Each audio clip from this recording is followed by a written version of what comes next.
The system makes you do things that are so far outside of right and wrong that you have to be able to set all that aside, worry about the consequences another day, and you have to do what you have to do to put yourself into victory lane. 5, 4, 3, 2, 1.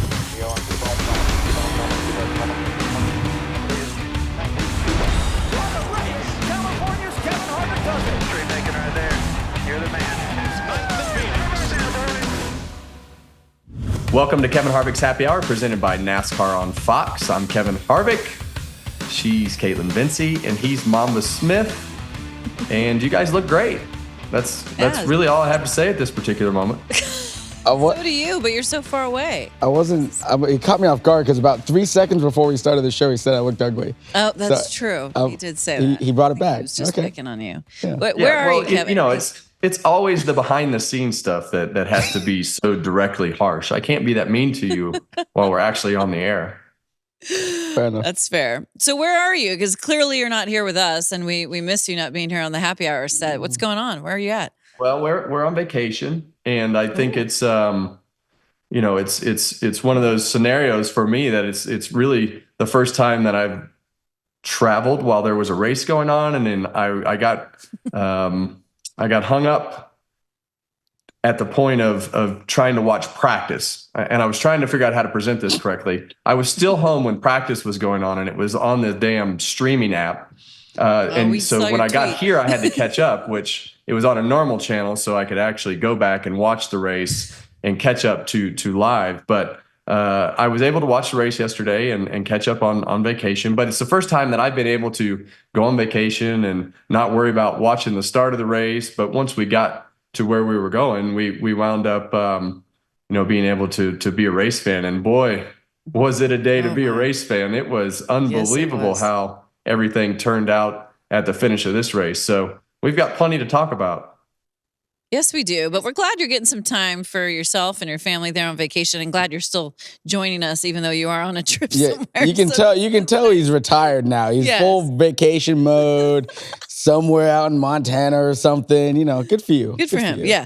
But he referenced it. This race was pretty unbelievable. And I think we'd be remiss if we didn't start right at the finish with everything that transpired with Austin Dillon, Joey Logano, Denny Hamlin. Kevin, we've been waiting to hear your thoughts on this. Fair or foul, and what do you say? Oh my gosh. Well, there are a number of things that we have to talk about from perspective here, and whose perspective you're looking at it from. You've got Denny Hamlin, Joey Logano. They're mad. Obviously, they thought that they could win the race. Logano beat Austin Dillon on that last restart fair and square. Austin ran into the back of him, spun him out, so he's mad. Denny Hamlin thought he was going to sneak through and steal a win, and he got hit in the right rear and stuffed in a fence. He still finished second, so he's mad, but his interview after the race was unbelievable, because I think Denny really put this into perspective. He's not mad at Austin Dillon for what he did. He's frustrated that he didn't win the race, but he understands the scenario that all of these drivers are in with the system.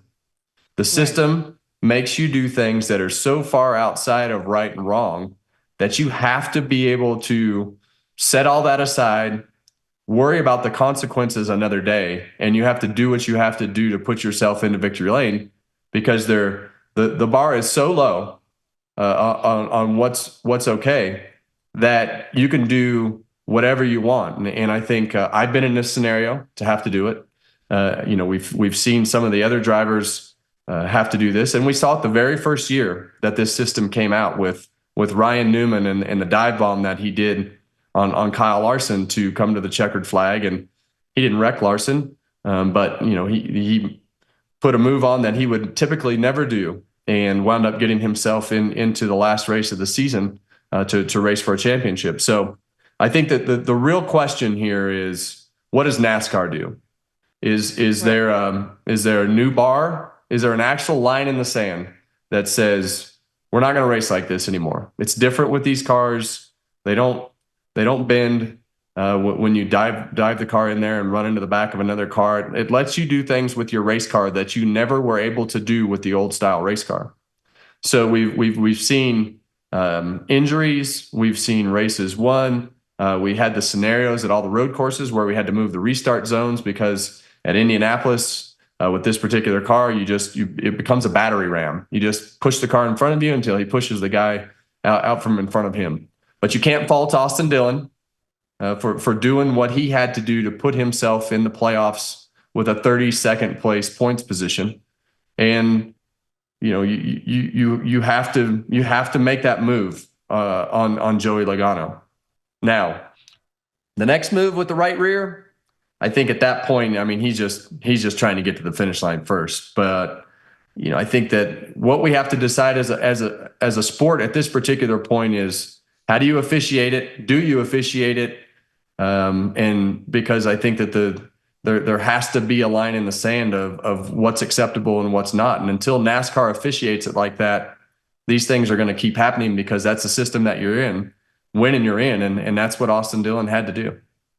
So we want to remind people that we are filming today on a Monday. We don't know yet what the fallout could be for these teams or what decisions will be made from NASCAR. Typically, that's on a Tuesday. We may know more about that. But your initial impression to what you saw for Austin Dillon, I mean, we're hearing Kevin talk about it too. These times sometimes call for desperate measures when there's a win and a playoff spot on the line. Yeah, I think it's interesting because we're in this weird spot where, like, you look back through history and comments made, I'd wreck my mom to win a race and all this stuff. And then someone actually does it, and a lot of people are, like, taken back from it. And I've never wrecked anyone to win a race. I don't think I would. I feel like to earn it. I remember Jeff Burton losing to Kyle Busch at Bristol one year. He had every opportunity to turn him around, and he didn't. He just felt like to win a race, you need to earn it the right way, and I always respected that. But other drivers feel other ways about it. Now, one thing that I don't want to get lost in this is Austin Dillon drove the best race of his entire career. And the best, definitely this season. And without a doubt this season. He had the best car. He drove past Joey Logano and drove past Denny Hamlin. And if it wasn't for Ricky Stenhouse and Ryan Preece getting together with like 2 laps to go, he wins the race. So, and then on top of that, his crew, they come down pit road. His crew was perfect all night and was perfect on the money stop. And I think probably where it goes a little sideways is he didn't get a good restart. They mentioned on the broadcast that he was like 35th on the season in restarts, which he's been restarting not towards the front all year. And it showed. And probably needed to door the 22 instead of, running him as clean as he did. And then it kind of hurt him at the end. And so I don't want everyone to lose sight of what he did before that. But the 22 action, I'm understandable about it. The 11 action, I don't like right rearing. I think that's taking the gloves off. So. Kevin, you spoke to Austin Dillon, obviously, for your victory lap to talk about the win. What was something that stood out to you from what he said and now that he's had kind of a day to process everything that happened? I think when you're in that position, you know that it's not, I guess, the right way to do it, but you got to do it. You have to do it in this particular playoff system. You have to be able to, step outside of your comfort zone as to what you think is right or wrong. So. I think from Austin's standpoint, he did what he thought was best for RCR and that company to put themselves in a position to make the playoffs and win. He admitted himself that they've just had a terrible 2 years, and this was his real opportunity to put himself into victory lane. But here's the hard part. 15 seconds after this race ended and the cars crossed the start-finish line, my phone's ringing. And the first question from Kaitlyn was, Dad, is that okay for me to do? What would you tell me? And you saw this in the Cars Tour race, a few weeks ago at Hickory. First thing we did was penalize the guy that spun out the leader for just a bonsai move trying to win the race. Exact same scenario. Now, what we have to decide as an industry is what's right and what's wrong. How do we officiate it? Who's going to officiate it? Because I don't think that that's exactly how everybody wants to race, but it's the position that you're in this type of scenario with the points and the playoff system and the things that we do, knowing that there are no consequences. There are no consequences for what just happened. with everything that has happened in the past. The difficult part about this scenario is the right rear hook. We've seen this penalized with other people, but we've never been in a position to where we've had to penalize the winner of a race. And I think that's where NASCAR has to step in and decide, is this something that we want to set the bar to say, you're not going to win a race like that. Yeah, spinning out Joey Logano, I could have lived with that. I don't like it from 4 car lengths back, but in this position, he had to do what he had to do. The right rear hook is it's questionable as to whether it was intentional or not. I think from the front angle, it looks like, he turned left and probably hooked him into the fence. You look at it, from the side angle, it doesn't really look like that, but it definitely looks like those 2 cars met in an odd spot right there. So we just got to decide as an industry what we want and what the professional level is. Are we leading the racing industry to teach them the correct things from top to bottom? Because the way that we would teach this from the bottom is not what just happened, and I just don't know that's right. I think for me thinking about that, it's like I would always like to see the drivers police themselves. I would always like them to set the standard, and if they feel like it's wrong, then they handle it however they feel like accordingly. The hard part is right after it happens, you put a mic in Joey Logano's face and you ask him, how are you going to race him now? If he tells you what he wants to tell you and then he goes in on it, if he says, I'm going to give it back to him, and then he does, he gets suspended or points done and everything like that. And I think that's where it gets, that's one thing where it gets a little hairy. And I also think that NASCAR is now in an interesting spot. I personally, if you look at the history of the penalties, it's points, it's money. No one's been in, as Kevin said, no one's been in this situation as a winner. I don't think they're going to pull the win away from him, but I do agree that points and money is probably more than fair. To set that standard that this isn't okay. The other thing, Kevin, is now that I asked Bob Pockers this after the race, but like in 2023, we took away that you have to be 30th in points for the win to get you into the playoffs. Currently, he was outside of it at 32nd. I think with this win, with the points, he's now inside. But if he was to get points taken away, he'd probably be back outside. Do you think we should go back to that 30? Would that help the situation if you're outside of 30, then a win doesn't make that happen for you? Well, I think that, I still stick behind the saying the win is the waiver. And I think that is where it needs to be from an injury standpoint. We don't need waivers and all these things to officiate it. I think that it's the race etiquette that has to come into play here as to what everybody wants our sport to look like and how we want to be represented as a sport. So I'm all about the controversy. I love the controversy. I love the beating and banging. And, it's just where does that line need to be drawn? Because, there is no officiating on rough driving. And I think with this particular car and the way that you can push and shove and do the things, at some point, there's going to have to be some officiating on rough driving. I want to see somebody pushed out of the way and shoved out of a groove or knocked sideways. And I want to see all these things, but we're in a different era.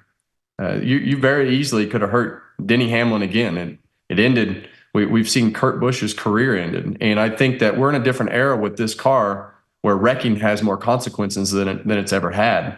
So Austin Dillon did what he had to do. Denny Hamlin understood it. I think that Joey Logano would probably go back and probably wish that his interview would have went differently. And I know Austin Dillon was pretty frustrated with the way that Joey Logano went down pit road and revved his engine and spun his tires at his family and his kids. So there's enough controversy in all this to last for years to come. And I think that it's just one of those moments in time where we have to decide as an industry what's fair and what's foul. And where is that line? And did we cross it? Because I think we did. So do you think, because me and Kaitlyn talked about this off screen, is like, it's going to have to be officiated independently per the situation. Yeah.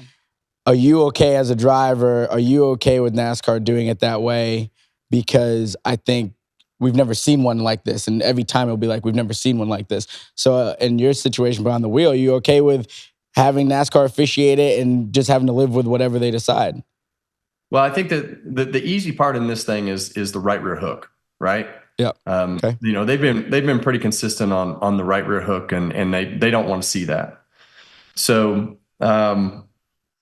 unfortunately, the rough driving and you know the battery ram type moves with this particular car, that's just changed the game, and I think that at some point NASCAR is going to have to step in and officiate some of this stuff so it doesn't look like a circus. So what do you think the fallout could be from this? Because we had Ryan Blaney obviously on the show earlier and kind of asked him, what do you think this playoffs experience will be like for Austin Dillon? He said, I think it's going to be hard for him because now you have two drivers very upset with you, plus a lot of other drivers in the field who didn't seem impressed by what went down. What do you think will be the future for the three as it pertains to going after a title?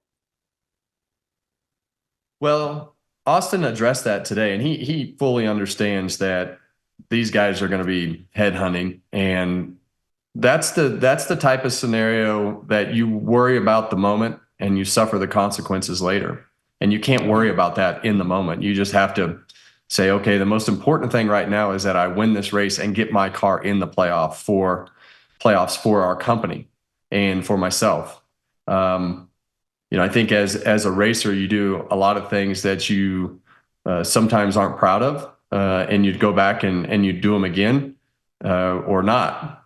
So you have to make those decisions on the fly. But when you're in a position that there are no consequences, you have to make that move that Austin did. But I think that comes full circle in the playoffs when those moments are, especially when you're around the 22 and 11, and you see some of the other guys that didn't like the move, you know, with their post race interviews and things like that.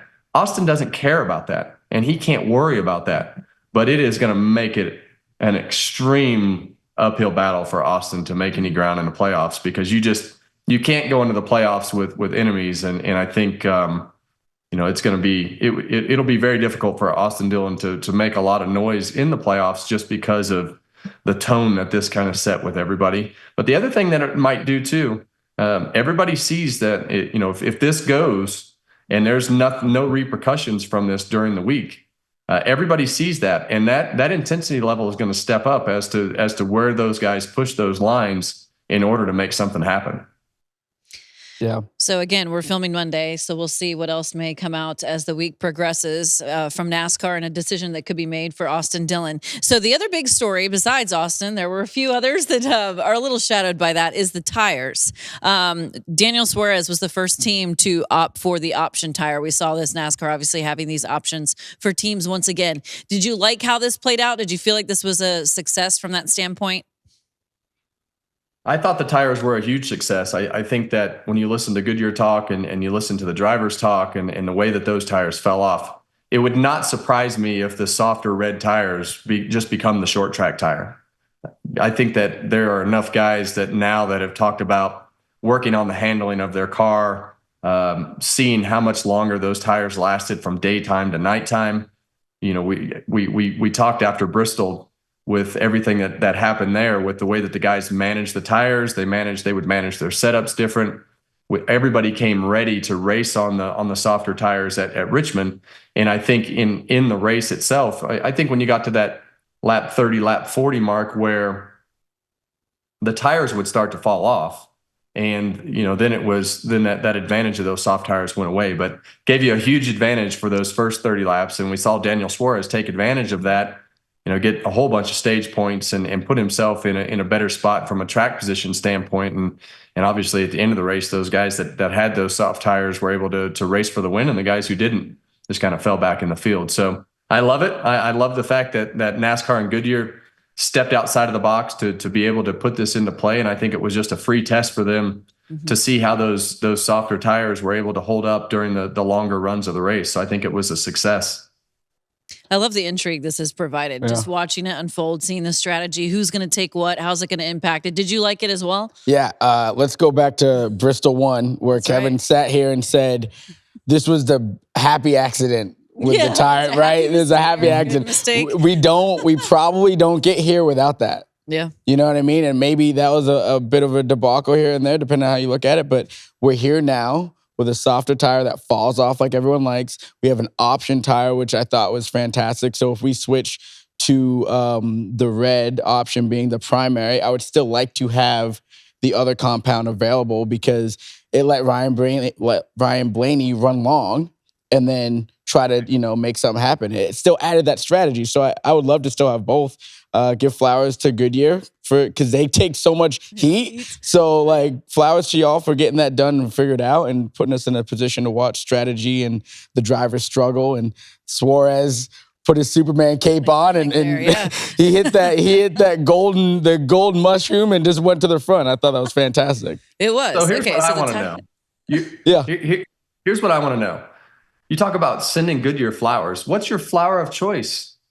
What are you What's sending? my flower of choice? Like carnation? What are you Was it sending? roses? No, I'm roses. I'm going Red? Yellow because Goodyear. Oh, look at him. I got He's you. sending a yellow, Some yellow rose roses. bouquet. Okay. Yeah. We're trying to learn your game. Yeah, I know. Yeah, it's cool. I see you. Listen, guys, if someone's not getting roses, is Toyota engines right now. Okay. This has been well documented over the last couple of weeks. The issues continuing. Ty Gibbs back-to-back at Pocono Indy, Denny at Sonoma, Christopher Bell at Gateway, and now, once again, we saw this with Martin Truex Jr. I know that Toyota was questioned about this. They said that, there were similar issues with what they discovered with the engines. What do you make of this, Kevin? And why is this? I don't think I've ever seen this in quite some time happening with Toyota over and over and over.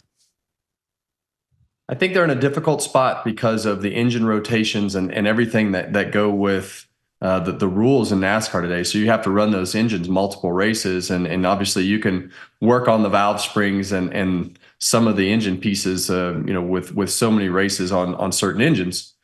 So you've got to run these engines, and I think we've talked about this before with those high RPM racetracks where the car hits the rev limiter, it makes that valve train go crazy, and I think a lot of these issues are probably valve spring issues. And what will happen in these types of scenarios is they'll try to identify, what batch of valve springs that they have that are bad or good.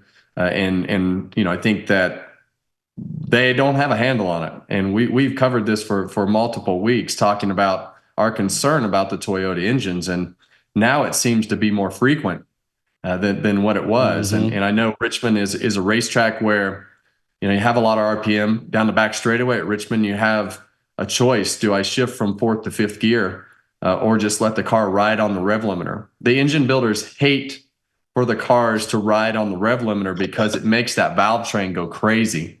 And when you do that, you open yourself up for multiple types of problems. So they definitely have a valve train issue, it seems.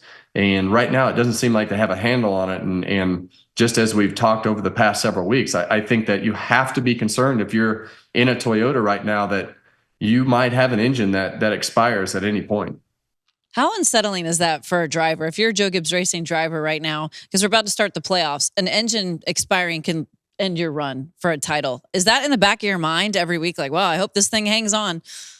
Well, the thing that they'll start to do is they'll start to have different RPM scenarios for the drivers to have to meet, and they'll have to start backing off on some things in the engine. So, as you go into the playoffs, you want to have your engines going with the most power that you can have. And I think with Toyota right now, obviously it's something that has to do with a piece. And in order to be easier on that, you have to back the RPMs down in order to keep the valve train under control. So if that's the case, then they're going to have to kind of turn the needle the wrong way as you head into the playoffs. So durability for Toyota right now is a huge concern as we go into the weeks of the playoffs.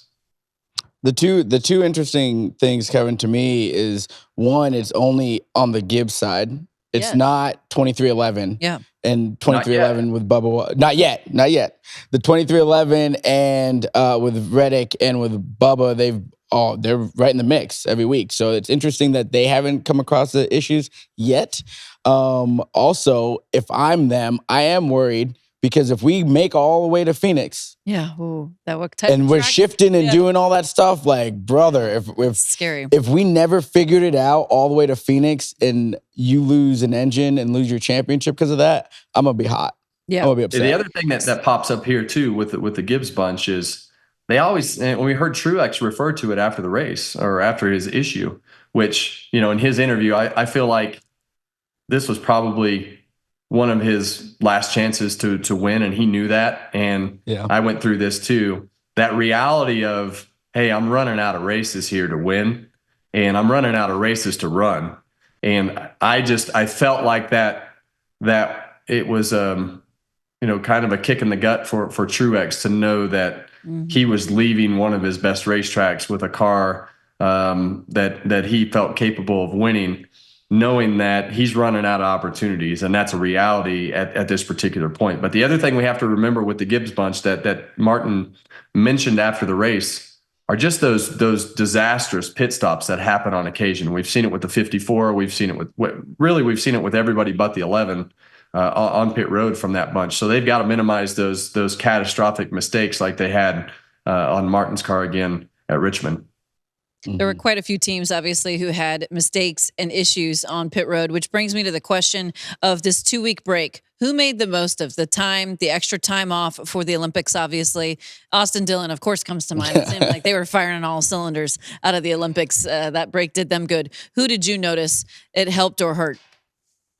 Well, definitely the 3 car. That car ran strong the whole time. The Trackhouse cars ran a lot better. And I think that this long break, it very well could possibly change a little bit of the dynamic of who we think is good and who we think is bad. We'll be able to tell at Michigan this weekend as to what the bigger track scenario has added, who has added themselves to the list of being contenders. But, the Trackhouse cars and the 3 car itself, it's hard to tell with Kyle Busch with everything he's got going on with his wrist. He was cutting that wrap off in the middle of the race. So he injured himself at Indianapolis and said in his interview that he wouldn't be able to or have raced if he had to race the next week. So I think it's interesting to see these teams have the time to be able to work on their cars, understand their problems, take a breath for more than a few days in order to shore things up, to prepare themselves. But when you look at Austin Dillon and Daniel Suarez and Chastain ran better, those are the cars that stuck out to me as that were better from a performance standpoint. Yeah, I mean, I agree. I think if you look at who ran well at North Wilkesboro, which was the 22, the 11, the 3 may not have ran well, but like he was fastest in practice and he was going to qualify on the pole, except it rained and the last car, which was I think the 48, didn't get to make a lap. So they were poised to run well in this situation. But obviously they're putting it together.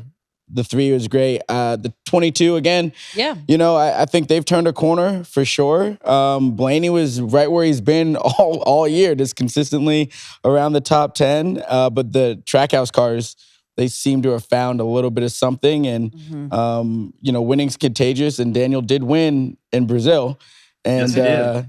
and that matters. Like I don't care what anyone matters. says. That's right. If you win in something, your confidence is at an all-time high for sure. So the other thing here that I want to point out too is what happens with the short tracks, because like you said, Mamba, Austin Dillon, he has been good on these scenarios where you have the soft tire and the harder tire. 11, 22. Are we going to this tire option for Martinsville? What happens at Bristol?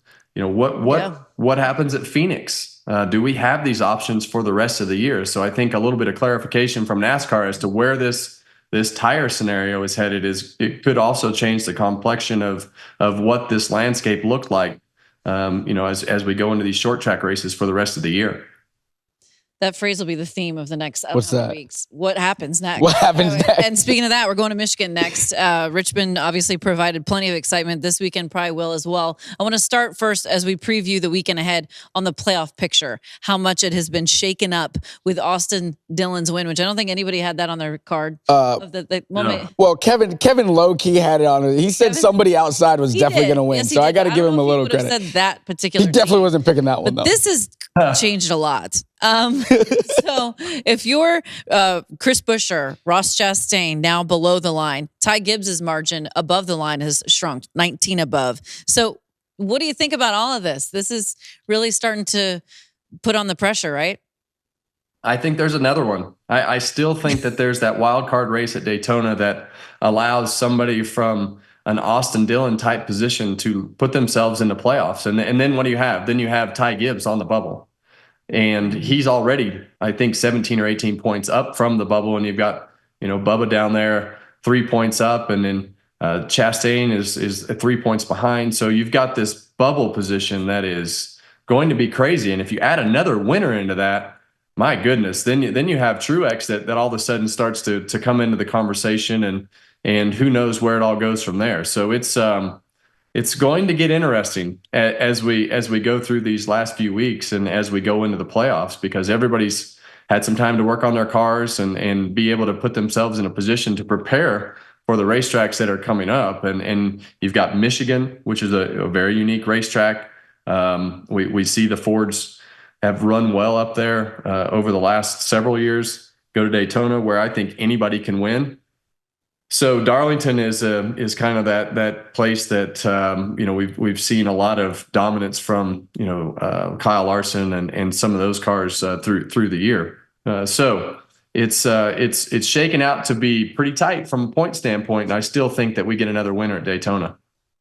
I think it could be Kyle Busch. If anyone like pretty far below the line could win, I think it could be Kyle. Okay. Where at what track? Any of those three. He could make that happen. I'm looking at a Ford from Michigan at Michigan. Like Chase Briscoe?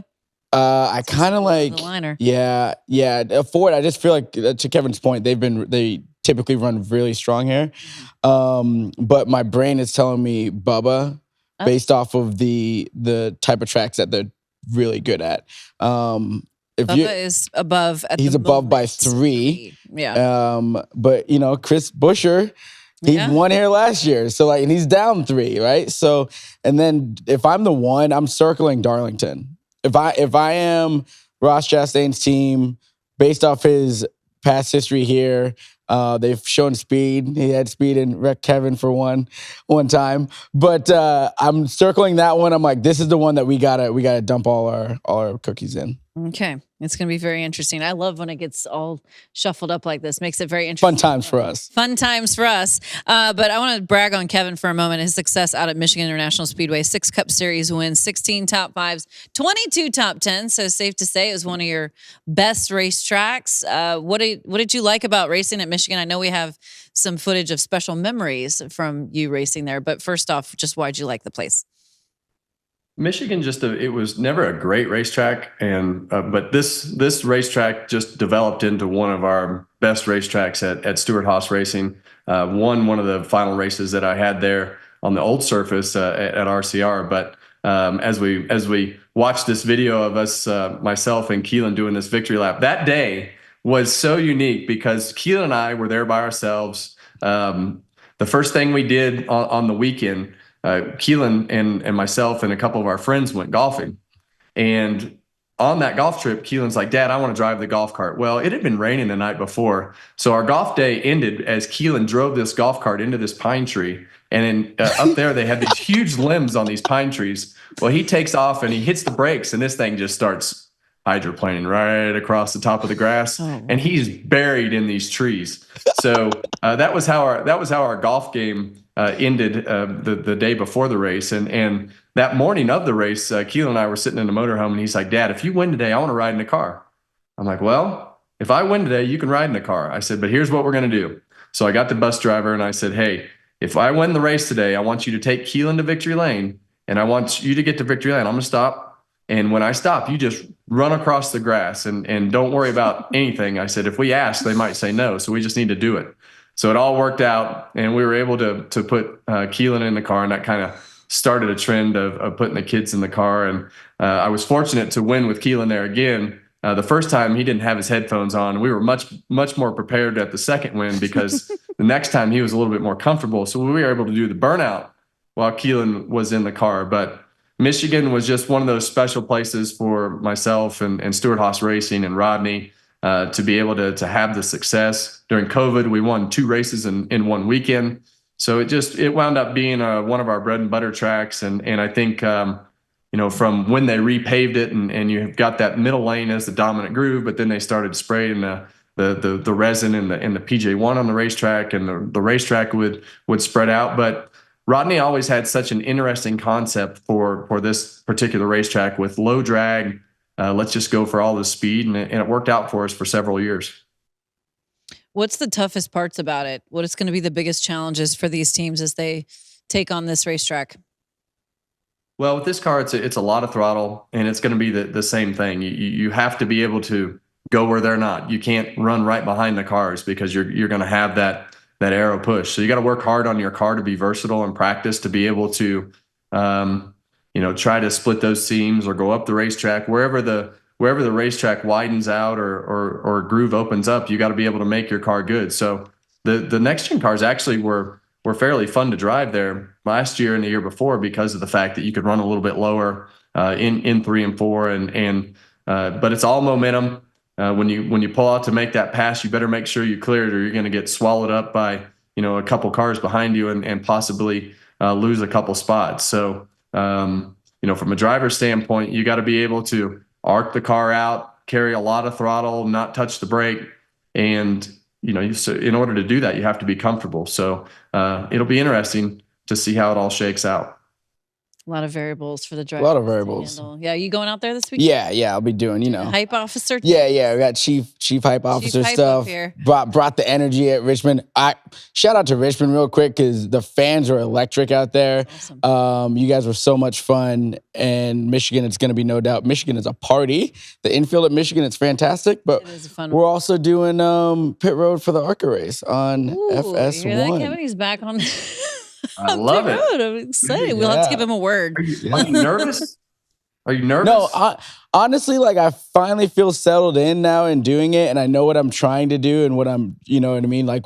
It was fast for a while, and honestly, the truck race, doing the IRP has really helped that because there's so many more elements going on with the truck race. So I feel like I'm settled in. We're gonna have some fun. Yeah, it's gonna be a good time. We're gonna be wear that watching jacket? You can wear that. I'm gonna have to ask the higher ups. I'm down. I mean, it's it says Fox Sports on it. Don't ask. You just do it. If you ask, they'll tell you no. Okay. It would definitely be the most unique dress pit reporter. I will blame Unc on this one. Unc said to send it. So Okay.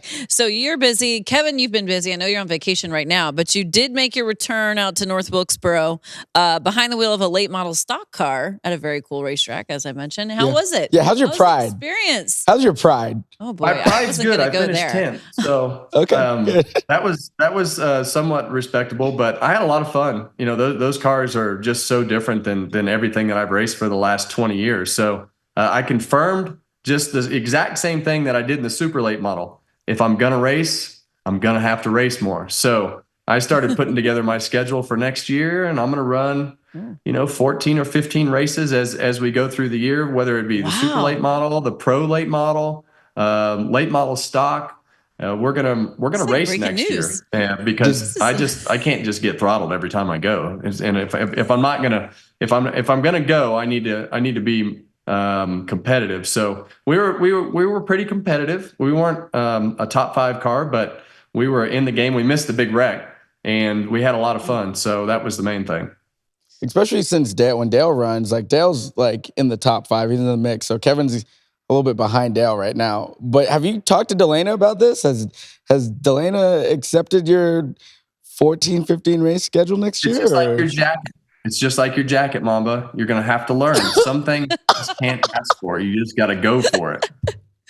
Oh, well, this is big for the fans. They're going to get to see Kevin race quite a bit next season. Yeah. Super exciting. We love short track racing. So we need a little story time here from you, Kevin, because we heard there was a kid, who crashed kind of your section at the race the whole time or something? Well, how did this happen? Well, I got to the racetrack. The kid's name is Bradley. So Bradley is, he's a race fan, and he's a huge Butterbean fan. And I've seen Bradley around the pits, because Butterbean was parked right next to us. So, so I get to driver intros, and this kid comes up, and he's like, "Hey, man, can I walk across the stage with you? And I'm thinking to myself, well, I'm like 2 people from going, so sure, why not? So Bradley, he showed up in a KPA chat. He had a Kaitlyn Harvick hat. I guess he must have bought that at the autograph session. So I'm like, all right, come on, you've changed your hat, so obviously you're making an effort to be on our side. So we go down. Next thing I know, I guess the kid was in the pits all night, and I get done, and it's probably 12:30, 1 o'clock in the morning, maybe later. Late. And this kid is walking out with me. I said, where are your parents, grandparents? Who are you here with? He's like, oh, I've just been roaming around all day by myself. He's like, I'll go to the car. I'm like, are you driving home? Kid's like 12. And he laughs and he says, no, I'm not driving home. I'm just going to go to the car and wait for my dad. So, Bradley, he was, that was an interesting scenario, but hopefully we made a fan.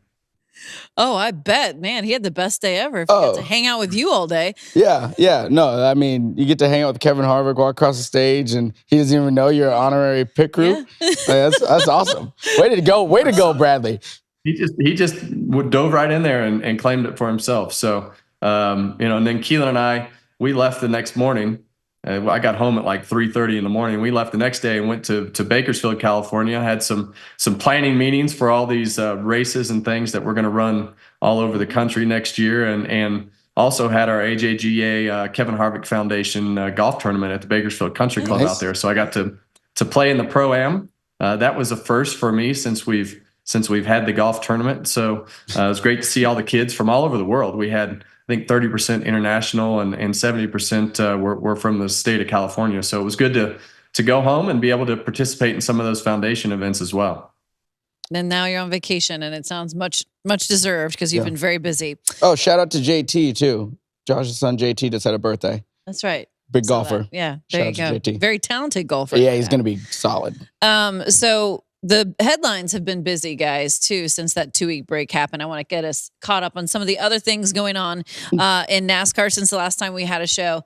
I think Daniel Suarez kind of won the off break here because he got married. Yep. You referenced that he won a race in Brazil, and he re-signs with Trackhouse. No real surprise that he's staying there, Kevin.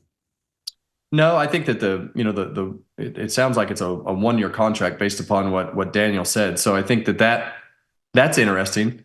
I think that his performance this weekend really showed that he was comfortable with everything that he had done over the off weeks. But getting married and winning the race in Brazil, it looked like he could have won 2 races in Brazil. He got penalized in the first one.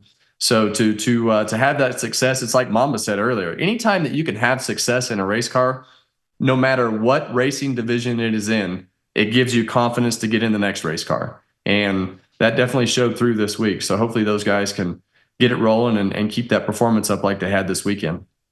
Our boy was at the wedding. Yeah. So the wedding was awesome. When he comes out for driver intros this week, he stops it, and we're like right when I introduced them, they're like supposed to keep going after it, but he's like, "Hey man, the wedding was pretty awesome." I'm like, "Yeah, this is great. Like it was so much fun. Everyone had a blast. I danced my ass off all night long. You did. My hamstrings were sore the next morning, so Out of shape.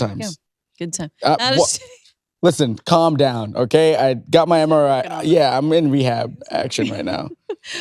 Someone who's not out of shape, Kyle Larson. Once again, he wins the Knoxville Nationals for a 2nd year in a row.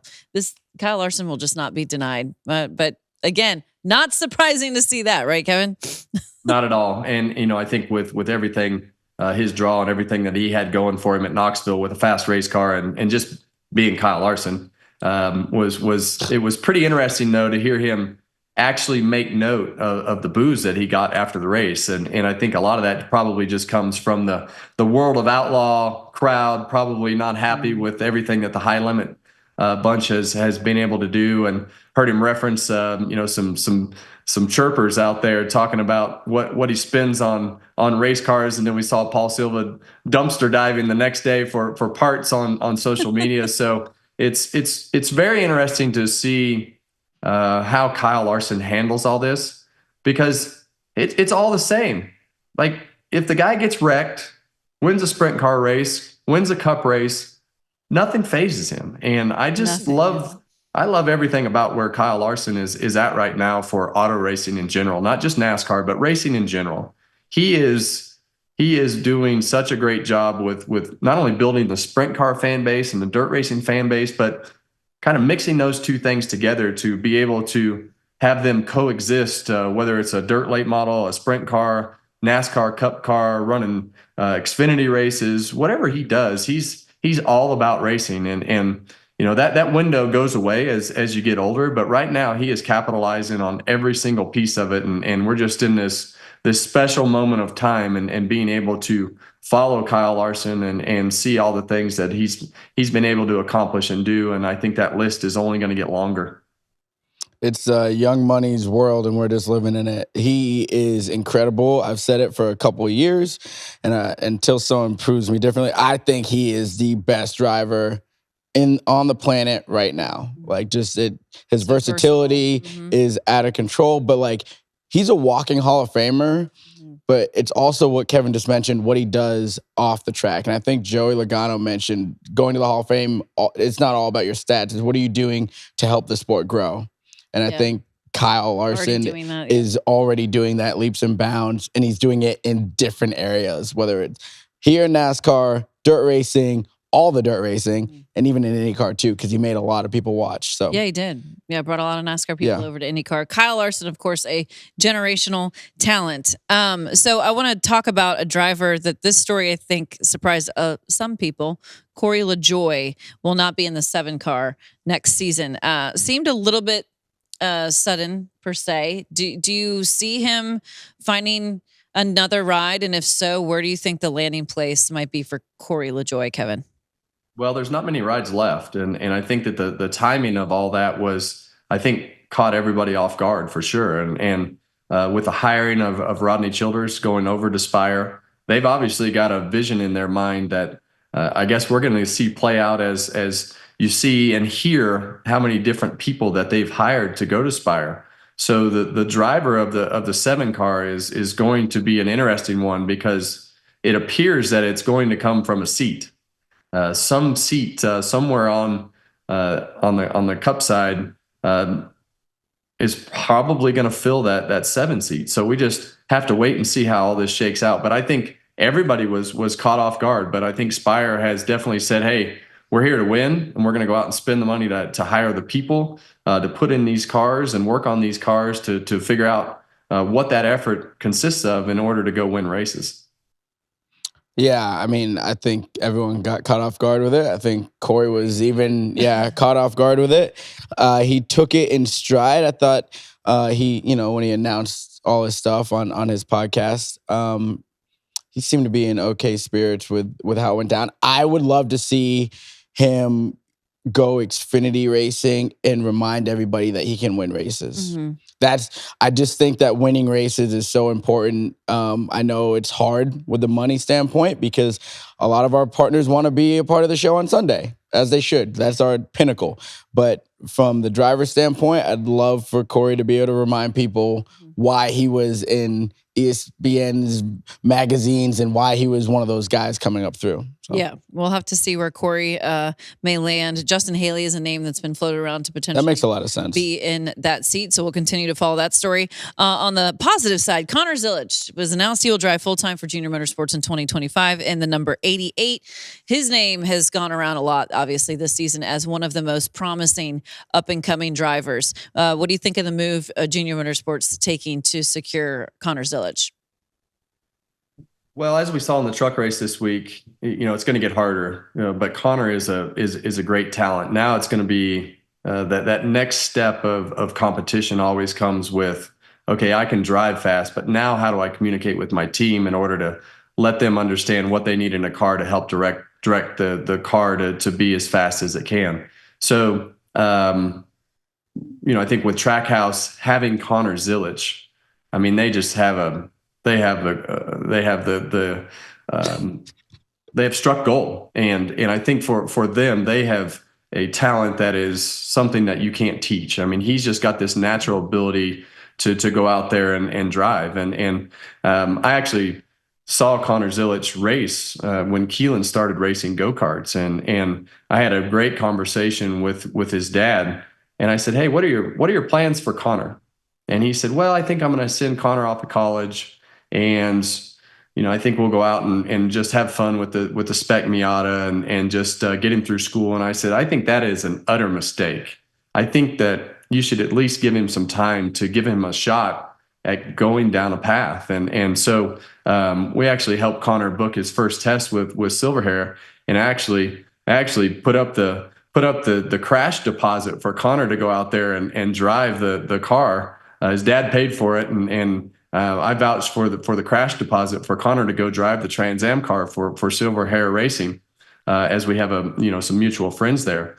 And when we first called, they're like, I don't know about this. Kid seems pretty young. And I'm like, look, I told Fred, who works for me, I said, you have to tell Maurice that this kid is something special and he needs to give him a shot in his car. Well, we went to VIR, and William Byron had just tested the car the day before. Connor Zilisch ran 1 second faster than William Byron had run in the car on the very first day that he got into that car. And obviously the rest is history. And he's been out doing Connor Zilisch things and winning races. But I just, his dad wasn't really familiar with the racing side of the world. And, so for Connor Zilisch and Brent Cruz and some of these kids that were racing karts, our goal was to try to push them down the NASCAR path. And they've done a great job to earn themselves a spot as they've gone into different vehicles to earn the opportunities. But Connor's he's going to be a stud. He's going to be a force to be reckoned with in whatever he drives for a long time. Big endorsements there from Kevin on Connor Zilisch. We've got several of them. We've got several of those kids. You've got Connor, you've got Swalich, William Swalich, you've got Brent Cruz. So we have a great young talent. Jesse Love. I mean, all those kids are young and are going to win a lot of races as they go forward. Future's bright. Yeah.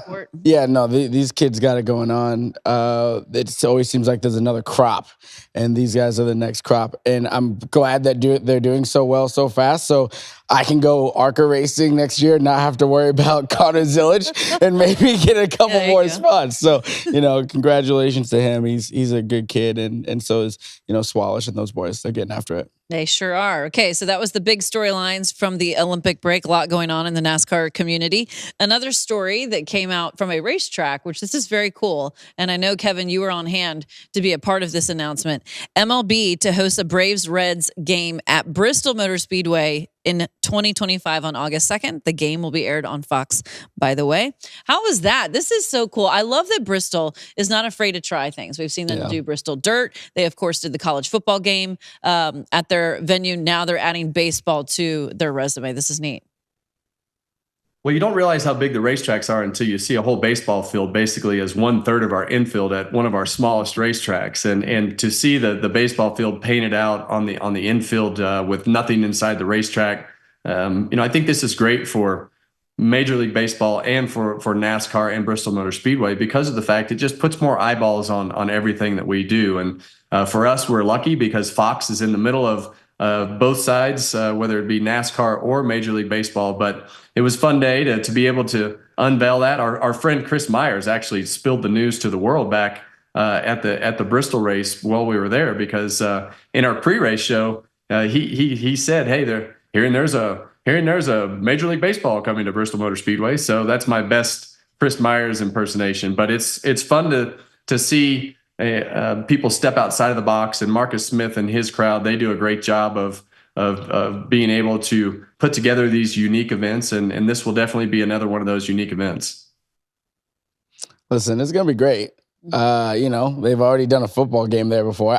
Big success. Yeah. When I was in London, I was there during their international game, and I met a bunch of the MLB folks, and they were like, "Yeah, we're actually going to do a game in Bristol next year." And I'm like, I don't know how that's possible. And I had not heard anything about it. I'm like, so you got the tea way early. Yeah, I got it in June, and I'm like, this seems a little off, but let me just keep my mouth shut and see what happens. Keep my mouth shut. My only question is, I was talking to somebody about it, is Colossus is pretty low. The screen, yeah. Right. So I would imagine that they're going to either have to move it up or move it out. Or get hit by a ball. Yeah, there'll be a lot of pop flies up there. So where they positioned it, they're going to tear down the Goodyear building. They're going to tear the Goodyear building down. They're going to take the gas pumps out.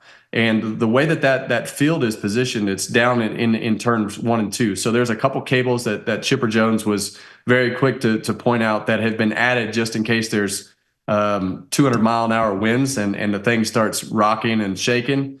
So they'll take those cables down for the game, because if the wind's blowing that hard, we're not going to be out there watching anyway. So they'll take those cables down, and Colossus will actually be just off the left side foul line, so it won't really be in play. So it'll be interesting to to see the game played and how many people actually they can put in there. But my big question is, Mamba, do you think you can run those bases faster than I can?